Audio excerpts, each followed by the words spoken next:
3 things to know: LeBron James and Dwyane Wade's friendship changed the NBA. Monday night at Staples Center was the final time LeBron James and Dwyane Wade will share the court together. It was a bittersweet moment appreciated by the Lakers fans, people new to LeBron fandom, who gave Wade a standing ovation when he entered the game. Then those fans got to watch the old friends duel on the court like old times. The pair came into this game 15-15 in head-to-head meetings, but LeBron now finishes with those bragging rights. Then, after Wade missed a desperation shot to tie the game late, the two men embraced and exchanged jerseys. It was a fitting and emotional end to 2 Hall of Fame careers, ones that forever altered the league. LeBron and Wade, along with Chris Bosh, fundamentally changed the NBA. They were the players that decided we're getting together and forming a super team. Those players took charge of their destiny. They were not leaving it up to the white guys in suits to decide what they should do, although Pat Riley deserves credit for creating the space to give all 3 a landing spot. Then they went out and won rings, plural. Other superstars took note, and it's not just to the Warriors, it's the shape of the NBA that is changing because these players own their power. Wade and LeBron formed a legendary Heat team that went to 4 straight finals, winning 2, and providing us with some of the greatest moments and memories in finals history. In a few years, they will be sitting on the back deck of Wade's house in Miami, sharing a bottle of wine that you and I can't afford, and reminiscing about those days and what they did. They're in that moment. And players who come after them should thank them for showing just how much leverage the players really have. A couple of weeks ago, one of the hot discussion topics around the NBA was what is wrong with the Boston Celtics? They were 10-10 and struggling to score enough buckets to win. Nobody is asking anymore. The Celtics have won 6 in a row, outscoring teams by a ridiculous 25.6 points per 100 possessions in that stretch. Monday night, short-handed without, and they knocked off Anthony Davis and the Pelicans, 113-100.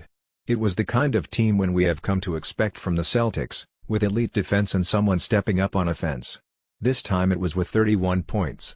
That said, Anthony Davis had Celtics fans dreaming of what could be, scoring 41 and looking like the MVP candidate he is, and the Davis to Boston rumors will not die, even though Davis is not and will not be available for trade during this season. And Boston can't trade for him during the season without sacrificing Irving due to CBA rules anyway. While Davis was the best player on the court, the play everyone is talking out of this is Boston rookie Robert Williams blocking Davis. The Celtics are racking up these wins through a soft part of their schedule, and that continues for a while. Wizards, Hawks, the suddenly struggling Pistons, and the Suns make up their next 4. Monday night, Kevin Durant, and all took the court together for the first time since November 5. The Warriors are back. Predictably, that was bad news for the visiting Timberwolves, who fell 116-108. Curry was doing Curry things again and had 38 points. The Warriors have won 4 in a row. More telling, however, is how we have talked about Green's and Curry's injuries, tried to psychoanalyze the relationship between Green and Durant, and talked about their problems, and yet here they are, 19-9 and just percentage points out of first in the West, and just starting to come together. Their problems have been overblown, and the league is now about to watch them get their legs under them again and go on a run. Never doubt this is the best team in the NBA, and if your team is dreaming of the Larry O'Brien Trophy, you're going to have to pry it out of the Warriors' hands. Phoenix is filling up the box score as a rookie, but his defense has a long way to go. That said, he had what many thought was the impossible block shot on Monday night, shutting down 7'3" Boban Marjanovic.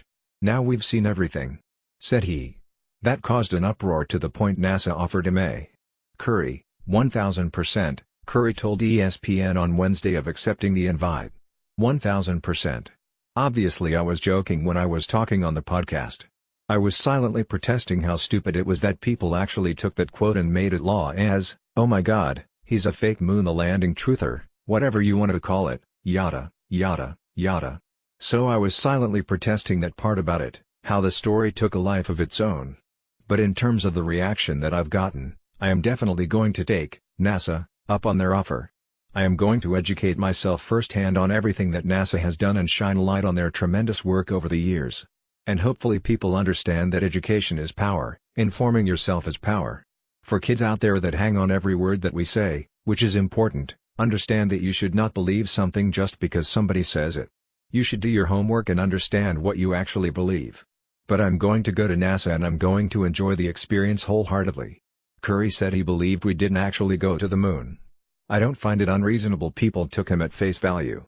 I don't find it unreasonable people thought he was joking, either. His sincerity was unclear. I'm glad he set the record straight now. We obviously went to the moon.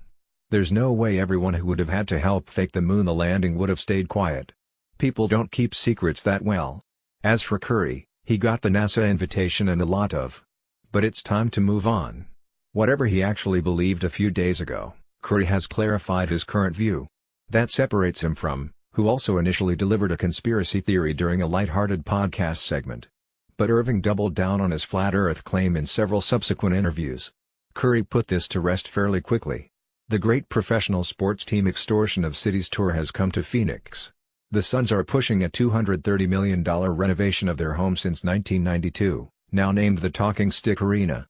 As part of the deal, the city of Phoenix would pay $150 million from its sports facilities funds and the Suns $80 million plus any cost overruns, and they would build their own new practice facility to free up room in the arena for the changes.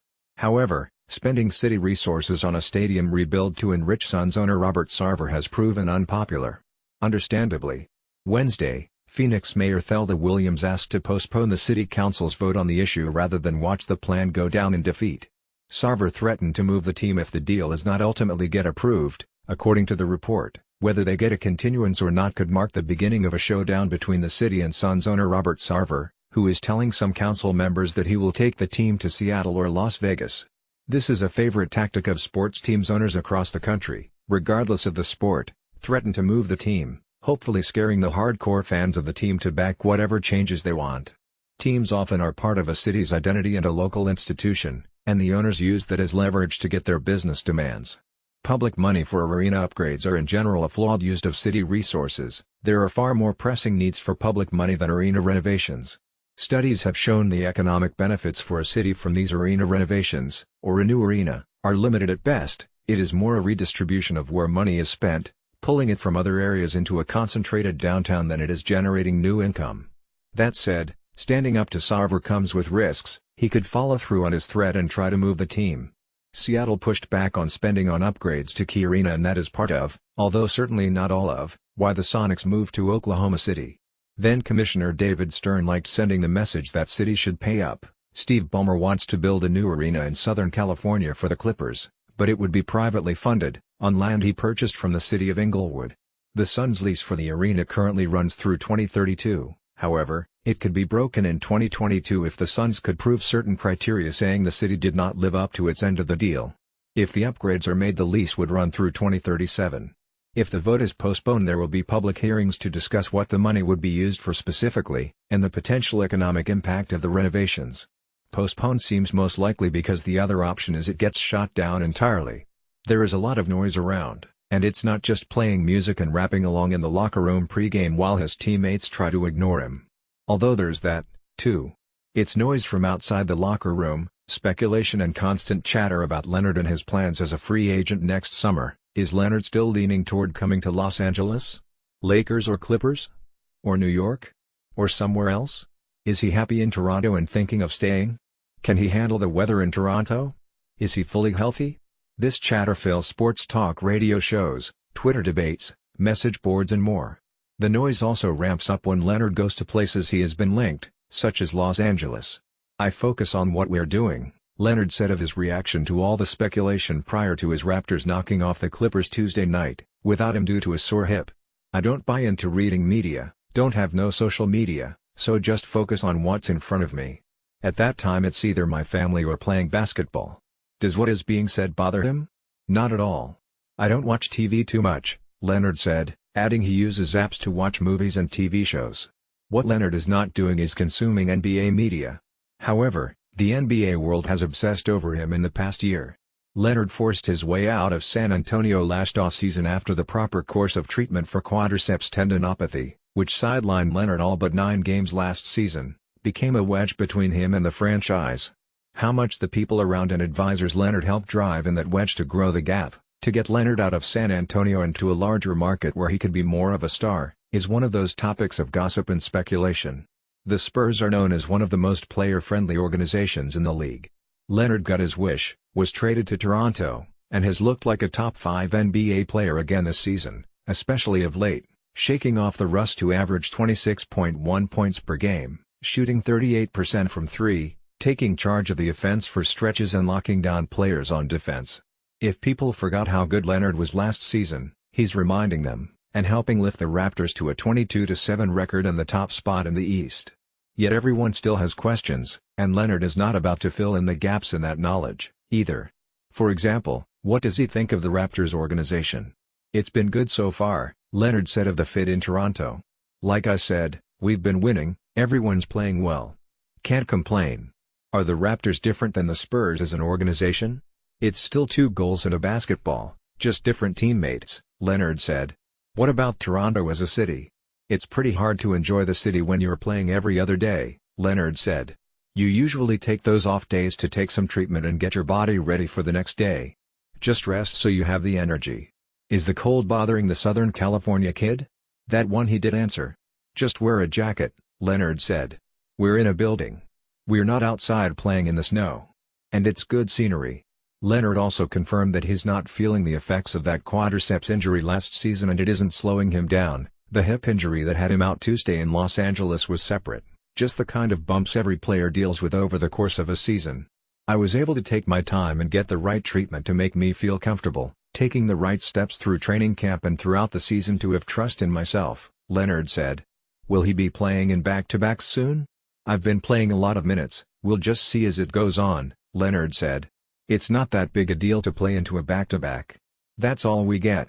No hints of his mindset or what he is planning for next summer. No deep thoughts on the organization or situation.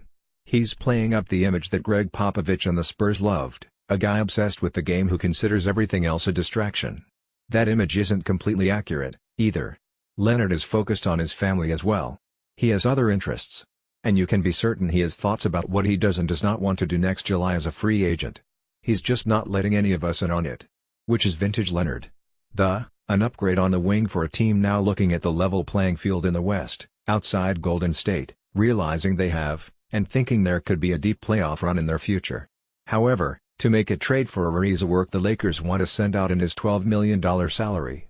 That's not happening in Phoenix. For one, the Suns don't want KCP, he doesn't fit with their rebuilding plans, and the Lakers are not throwing in a pick/young player as a sweetener.